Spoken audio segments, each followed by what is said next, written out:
예수님께서 가르쳐 주신 기도. 오늘 본문 말씀인 마태복음 6장 9절에서 13절입니다.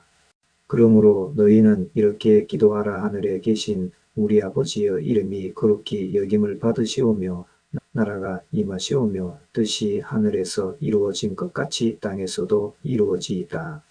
오늘 우리에게 일용할 양식을 주시옵고 우리가 우리에게 죄 지은 자를 사하여 준 것 같이 우리 죄를 사하여 주시옵고 우리를 시험에 들게 하지 마시옵고 다만 악에서 구하시옵소서. 나라와 권세와 영광이 아버지께 영원히 있으사옵나이다. 아멘. 주기도문은 예수님께서 제자들에게 직접 가르쳐 주신 기도입니다. 이 기도는 단순한 공식이 아니라 우리가 하나님과 어떤 관계를 맺고 살아가야 하는지, 또 어떤 마음으로 기도해야 하는지를 보여줍니다.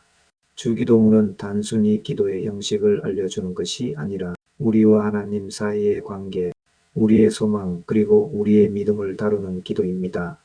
그러므로 오늘 우리는 예수님께서 가르쳐 주신 기도 속에 담긴 의미를 한 구절씩 함께 나누고자 합니다. 그러한 것을 나누기 위해 예수님께서 가르쳐 주신 기도를 통해 하나님과의 관계, 우리의 삶 속에서의 신앙의 태도, 그리고 우리의 소망을 다루게 될 것입니다. 하늘에 계신 우리 아버지여. 이 구절은 하나님을 아버지라 부르며 하나님과의 친밀한 관계를 강조합니다. 이 구절은 기도의 시작을 하나님과의 관계로 설정합니다. 하나님은 전능하신 창조주이시지만 동시에 우리 아버지로서 친밀하고 사랑이 넘치는 분이십니다. 이 기도를 통해 하나님과의 관계 속에서 우리는 두려움이 아닌 사랑과 신뢰 속에서 기도해야 함을 배웁니다. 그리고 하나님은 우리 아버지이시고 우리는 하나님의 자녀라는 것도 알게 됩니다. 그러므로 하나님을 아버지라고 부를 수 있는 특권을 생각하며 우리의 기도는 두려움이나 형식이 아닌 사랑과 신뢰 속에서 이루어져야 합니다. 이름이 거룩히 여김을 받으시오며. 이 구절은 하나님의 이름이 거룩하게 되기를 구하는 기도입니다. 하나님의 이름은 하나님의 성품과 영광을 의미하며 우리는 우리의 삶을 통해 하나님의 거룩함을 드러내야 합니다. 하나님의 이름이 거룩하게 되기를 바라는 기도는 우리 삶에서 하나님의 거룩함을 나타내고 하나님의 성품을 드러내도록 부름받았다는 것을 의미합니다. 그러므로 우리는 하나님의 이름을 높이며 하나님의 영광을 우리 삶을 통해 드러내야 합니다. 우리 삶 속에서 하나님의 이름이 어떻게 거룩히 여겨질 수 있을지 고민해보며 우리의 행실과 말이 하나님의 영광을 나타내야 합니다. 나라가 임하시오며. 이 구절은 하나님의 나라가 이 땅에 임하기를 구하는 기도입니다.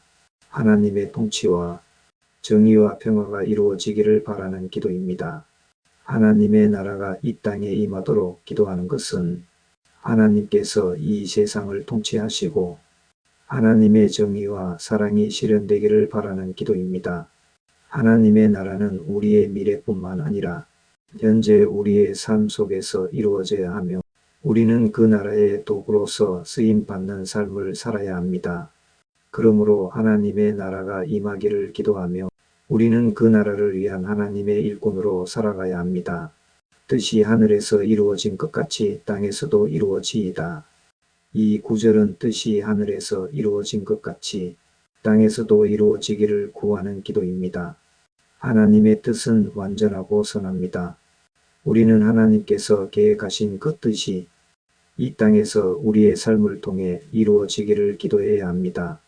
하나님의 뜻이 하늘과 같이 우리의 삶 속에서도 이루어지기를 구하는 것은 우리의 욕망이 아닌 하나님의 계획에 순종하는 삶을 살아가겠다는 결단입니다. 우리 자신의 뜻과 욕망을 내려놓고 하나님의 뜻이 이루어지도록 순종하는 신앙의 자세를 가져야 합니다. 그러므로 하나님의 계획에 우리의 삶을 맡기는 신앙의 중요성을 깨닫고 하나님의 뜻에 순종하는 삶을 살아야 합니다. 오늘 우리에게 일용할 양식을 주시옵고.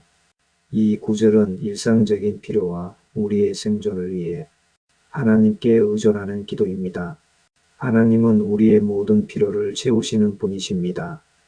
일용할 양식을 구하는 기도는 하나님께 우리의 모든 필요를 의지하는 마음입니다. 하나님은 우리의 공급자이십니다.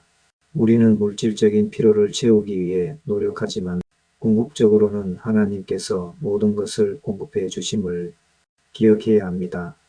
그러므로 우리의 필요를 구하는 동시에 만족과 감사의 태도도 가져야 합니다.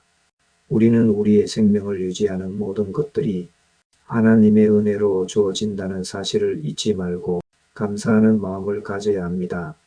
우리가 우리에게 죄 지은 자를 사하여 준 것 같이 우리 죄를 사하여 주시옵고. 이 구절은 용서를 구하는 기도입니다. 용서의 중요성을 강조하고 있습니다. 우리는 죄인으로서 하나님께 용서를 구할 뿐만 아니라 우리에게 상처 준 이들을 용서해야 한다는 사실을 깨닫게 됩니다.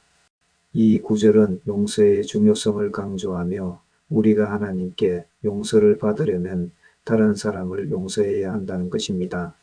주기도문에 이어 곧바로 나오는 6장 14절과 15절을 보면 잘 알 수 있습니다.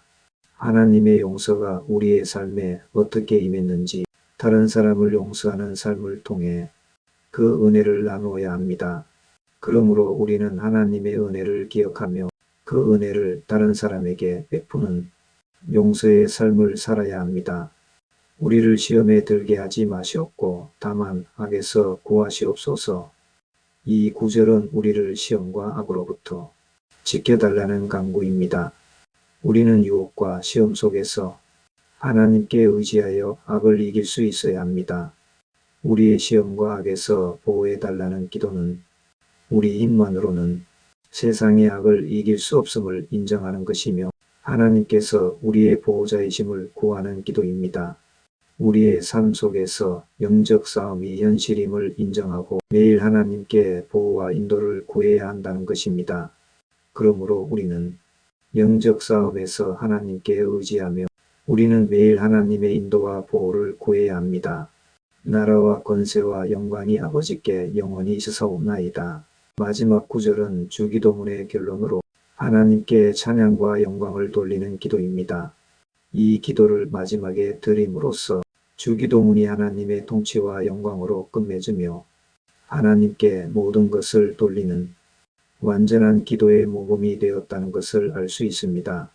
하나님은 영원하신 통치자이시며 우리는 하나님의 권세 안에서 보호받고 살아갑니다. 우리는 이 세상의 모든 통치와 권세가 하나님께 있음을 고백합니다. 하나님께서 영원히 다스리시는 분이심을 고백하며 우리의 삶의 모든 순간에 하나님의 통치가 함께함을 믿습니다. 그러므로 우리의 기도는 결국 하나님의 나라와 권세와 영광을 인정하며 하나님께 모든 영광을 돌리는 신앙의 고백이 되어야 합니다. 말씀을 맺겠습니다. 이제까지 주기도문의 의미를 하나씩 다루어 보았습니다. 하나님과의 친밀한 관계 속에서 살아가는 삶의 중요성을 알게 되었습니다. 주기도문은 우리의 기도가 단순히 우리의 필요를 나열하는 것이 아니라 하나님의 뜻과 나라를 구하며 우리의 관계와 삶의 태도를 점검하게 하는 중요한 기도입니다. 주기도문은 우리의 기도가 단순히 개인적인 필요를 넘어 하나님의 나라와 하나님의 뜻을 구하는 것임을 가르쳐 줍니다. 마지막으로 드리는 나라와 권세와 영광이 아버지께 영원히 있으사옵나이다라는 우리의 기도가 하나님의 영원한 통치와 영광을 고백하는 것으로 마무리됨을 상기시키며 우리의 모든 삶이 하나님의 영광을 위한 것임을 다시 한번 깨닫게 합니다. 그러므로 우리는 이 기도를 통해 하나님의 통치를 인정하고 하나님의 뜻에 순종하며 하나님의 은혜에 의지하는 삶을 살아가야 합니다.